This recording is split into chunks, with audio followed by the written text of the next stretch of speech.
बड़ी खबर पटना से है, जहां शिक्षा विभाग में विवाद के मामले को लेकर शिक्षा मंत्री चंद्रशेखर ने चुप्पी साध ली है। के पाठक के मामले पर उन्होंने चुप्पी साध ली है। जब उनसे सवाल पूछा गया, जो मंसूबा पाले हैं वो कामयाब नहीं होगा, उन्होंने कहा है। उन्होंने ये भी कहा है कि नई शिक्षा नीति पर बैठक हुई है, शिक्षा का बाजारीकरण नहीं होने देंगे। राजद सभी पहलुओं को देखकर फैसला लेगा। आपको बता दें कि शिक्षा मंत्री चंद्रशेखर लगातार दूसरे दिन आज सचिवालय नहीं पहुंचे और वे आरजेडी ऑफिस में जाकर पार्टी के विधायकों के साथ नई शिक्षा नीति पर चर्चा की बात कर रहे हैं। कल भी चंद्रशेखर ने नीतीश कुमार से मुलाकात के बाद के पाठक मामले पर कुछ भी बोलने से इनकार कर दिया था। जगदा बाबू से अभी मुलाकात हुई है, जो मामला चल रहा है आपके और एसीएस के बीच में, इस पर क्या बातचीत? शिक्षा नीति पर चर्चा करने आए हैं।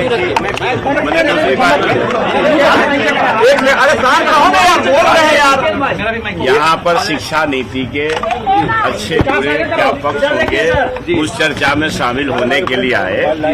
और राष्ट्रीय जनता दल और सरकार किसी भी स्थिति में किसी भी शिक्षा के बाजारीकरण व्यवसायीकरण से अपने आप को अलग करेगी। इसलिए शिक्षा नीति पर चर्चा आज हुई है, आगे भी जारी रहेगी और अच्छा बुरा पक्ष समझ करके निर्णय लिया जाएगा। नहीं, लेकिन जिस तरीके से के पाठक के द्वारा जो किया जा रहा है, क्या आप लोग उसके खिलाफ है? मुख्यमंत्री से भी मुलाकात हुई थी आपकी, इसको लेकर क्या कहेंगे आप लोग अभी शिक्षा नीति समझने आए, जहाँ हम चर्चा में आए थे कि आप दूसरे टीम लगे। मोटे तौर पर आप समझिए, आप लोगों का मंसूबा कामयाब होने वाला नहीं है। जो लोग ये मंसूबा पाल रहे हैं उसमें आप लोग सफल होने वाले नहीं। और चलिए बाकी खबरों के लिए सीधे चलते हैं स्टूडियो विभाग के पास। शुक्रिया कल्याण। तो आपने सुना प्रोफेसर चंद्रशेखर को, जिन्होंने सीधे तौर पर कहा कि जो बैठक की गई है वो नई शिक्षा नीति को लेकर बैठक हुई और उसी पर अभी ये बैठक और भी चलेगी आगे के दौर में।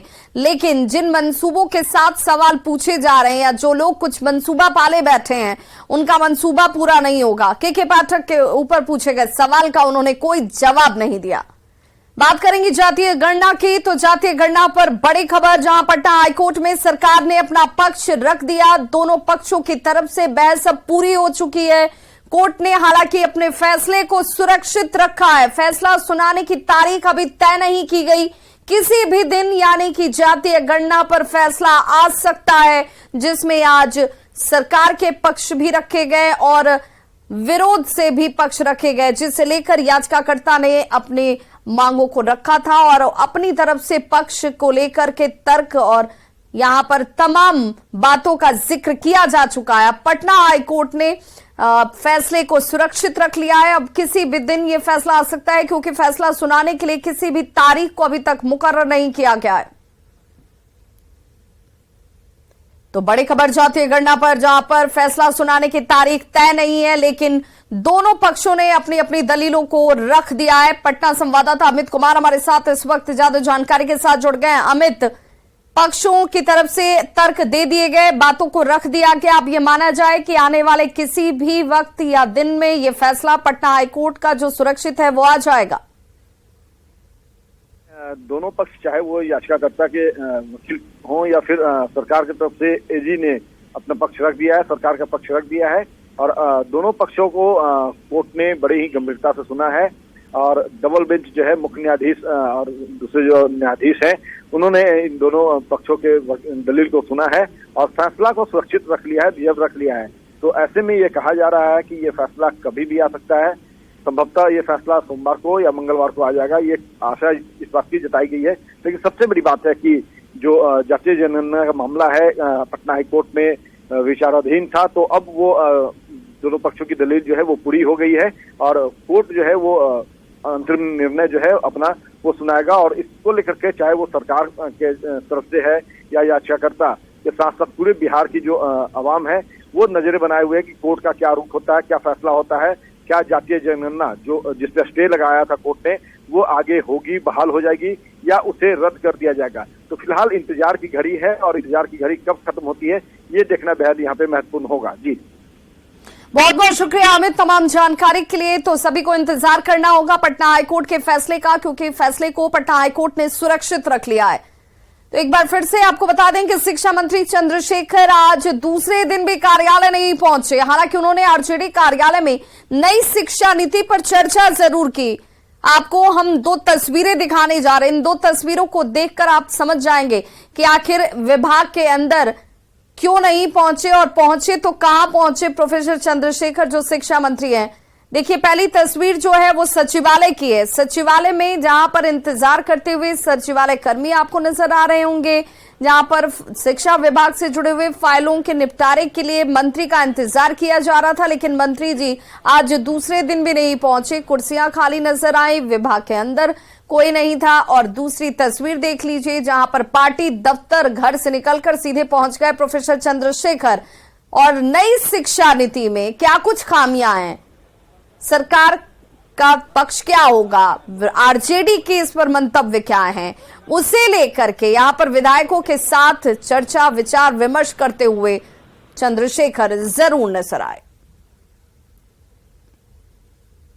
शिक्षा नीति 2020 लागू हुआ है और यह शिक्षा नीति लोकसभा में, राज्यसभा में किसी तरह का डिबेट, किसी तरह का विमर्श इस पे नहीं किया गया।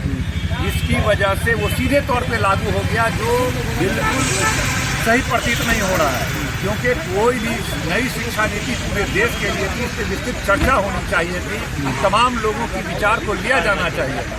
लेकिन एकाएक देश पर थोप दिया गया। लेकिन उसमें जो हम लोगों ने अध्ययन किया है या हमारी पार्टी जो अध्ययन कर रही है, उसमें कई तरह की खामी पा रही है। शिक्षा विभाग में चल रहे विवाद पर बीजेपी सांसद सुशील कुमार मोदी ने कहा कि शिक्षा मंत्री चंद्रशेखर कब तक अपमान सहेंगे, उन्हें तत्काल इस्तीफा दे देना चाहिए। आप हटिए ना। सबसे खराब स्थिति है तो वो शिक्षा विभाग की है। और चूंकि चंद्रशेखर उसके मंत्री हैं, बहुत बढ़ चढ़कर बोल रहे थे, तो मुख्यमंत्री ने उनको ठोकने के लिए एक ऐसे अधिकारी को लाके बैठा दिया जिनको नियम कानून से कोई मतलब नहीं है। और जब आप देख रहे कि क्या हो रहा है, तो इतने अपमान के बाद भी चंद्रशेखर जी अपने पद पर बने हुए हैं। लोकतंत्र में मंत्री सर्वोच्च होता है, सचिव सर्वोच्च नहीं होता है। आदेश चलता है मंत्री का, लेकिन सारे जो सेक्रेटरीज हैं आईएएस, उनको भी मालूम है कि आरजेडी के मंत्री कुछ बिगाड़ नहीं पाएंगे। इसलिए जेडीयू के मंत्रियों के विभाग में तो उनके सचिव उनकी बात को सुनते हैं, लेकिन आरजेडी के जो मंत्रियों के विभाग है उनमें उनकी स्थिति बहुत ही खराब है। उनकी कोई बात को कोई सचिव सुन नहीं रहा है। और इतना बड़ा अपमान कि कहने कि पीएस घुस नहीं सकता है, और कोई सचिव इतनी बड़ी हिम्मत करे और उसके बाद भी पद पर बने रहें, तो इससे ज्यादा शर्मनाक स्थिति कुछ नहीं हो सकती है। तो बिहार में चल रहे शिक्षा विभाग में मंत्री चंद्रशेखर और विभाग के अपर मुख्य सचिव के पाठक के बीच का विवाद जो है वो साफ तौर पर जगजाहिर हो चुका है। लेकिन इस पूरे विवाद पर भवन निर्माण मंत्री अशोक चौधरी ने क्या कुछ कहा है, जरा आप भी सुनिए। देखिए, ऐसा है कि एक ही घर में माँ बाप रहते हैं, तो भाई से बहन को प्रॉब्लम हो जाता है, बाप से बेटा को प्रॉब्लम हो जाता है। तो इश्यूज तो रहते हैं, लेकिन है कि कहीं घर में इश्यूज घर के अंदर रहता है, पड़ोसी को भी नहीं पता चलता है। और कभी कभी कुछ इश्यूज ऐसे हो जाते हैं जो जगजाहिर हो जाता है। तो पाठक जी और अपने शिक्षा मंत्री के बीच में जो परिस्थितियां आई हैं वो अनफॉर्चुनेट है, लेकिन हम समझते हैं कि माननीय नेता ने उन लोगों से बात किया है और समझाया है, और स्थितियां धीरे धीरे सामान्य हो जाएंगी। तो वहीं शिक्षा मंत्री विवाद पर मनोज झा का बयान भी सामने आया, जिसमें उन्होंने जेडीयू और आरजेडी दोनों ही दलों के नेताओं को नसीहत दी। और नसीहत देते हुए उन्होंने कहा कि बयानबाजी से बचिए, बयानबाजी उचित नहीं है, आउट ऑफ टंग बयानबाजी से बचना चाहिए। क्या कुछ कहा है मनोज झा ने, जरा सुनिए। मेरा आग्रह होगा कि गाहे बगाहे इस तरह की परिस्थितियां पैदा होती हैं, लेकिन आउट ऑफ टर्न बयानबाजी से बचा करें। कोई भी हो, हमारे दल के लोग हों, उधर के हों, बड़े लोग हों, छोटे लोग हों, कुछ कोई भी हों, उनको यह तय करना होगा कि कोalition, कोई भी गठबंधन संजीदगियों से चलता है, संवेदना से चलता है। उस संजीदगी और संवेदना का तिरस्कार न हो, उसको तार तार न किया जाए। मेरी ये अपील होगी सबों से, एक ब्यूरोक्रेट और एक पॉलिटिकल लीडर जो मिनिस्टर है उनके बीच का मामला है, वो रिजॉल्व हो गया लगभग। मैं सिर्फ इतना कहना चाहता हूं कि कोई भी हमारी तरफ से या उधर से बयानबाजी से बचे। ये संवेदना दिखाने का वक्त। गठबंधन बहुत महीन गहराइयों में आपकी चिंता को देखता है।